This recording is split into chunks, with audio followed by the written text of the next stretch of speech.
11 তারিখ 12টা পর্যন্ত এই ক্যাম্পাসে লাইসেন্সধারী অস্ত্র বহনের উপর নিষেধাজ্ঞা আরোপ করেছে।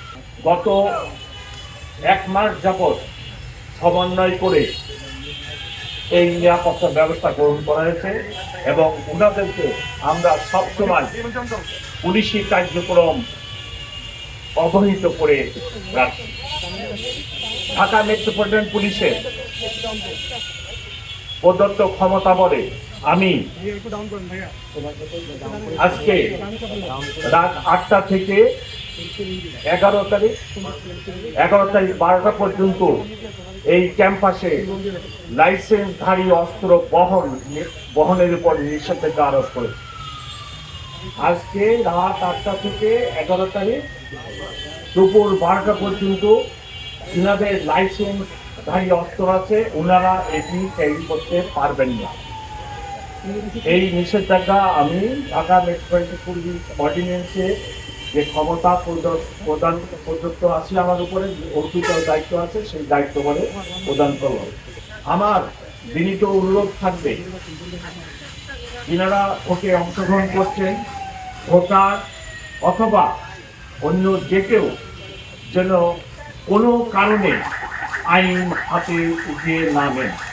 যদি কোনো ঘটনা হয়, যদি কোনো অবাঞ্ছিত ব্যক্তি এই ক্যাম্পাসে ঢুকে, তাহলে আমার বিনীত অনুরোধ সকলের নিকট যেন অবাঞ্ছিত ব্যক্তিকে বা কোনো কেউ অপরাধ করলে তাকে পুলিশের কাছে সোপর্দ করে। একমাত্র স্মার্ট সিটি বসুন্ধরা, আধুনিকতায় এক ধাপ এগিয়ে।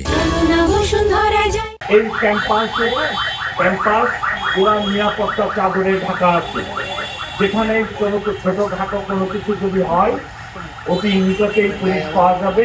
দয়া করে ওনারা যেন নিজেরা আইনটা হাতে তুলে না নিয়ে অপরাধীকে বা যিনি কোনো ঘটনা ঘটান তাকে যেন আইন প্রয়োগকারী সংস্থার হাতে উঠিয়ে দেন। আমি আশা করি যে আগামীকাল ডাকসু নির্বাচন অত্যন্ত শান্তিপূর্ণ ভাবে সেকুর অবস্থায় নিরাপত্তার ভিতরে অনুষ্ঠিত হবে। এখানে কোনো দুর্ঘটনা হবে না ইনশাআল্লাহ। আমি সকলকে এই ব্যাপারে আশ্বস্ত করব। সাইবার বুলিং হচ্ছে আমি জানি, আপনারা জানেন এটা অত্যাধুনিক একটা যুগ আমরা পার করতেছি। এখানে cyber social media is so strong. এখানে মানে এটা যে একটা কঠিন সময়, সাইবার এবং সোশ্যাল মিডিয়া এত স্ট্রং যে এখানে আপনার পরবর্তী জেনারেশন আসবে বা আসে গেছে এআই, এখানে বিকৃত ও ছবি যে ঘটনা হয়নি এইরূপ সোশ্যাল মিডিয়ায় ব্যাপক হারে আসতেছে। আমরা এগুলোর উপরেও কাজ করতেছি। আপনারা যে দুইটা প্রশ্ন করছেন এগুলো আমাদের জানা আছে, আমরা এগুলোর উপরে কাজ করতেছি।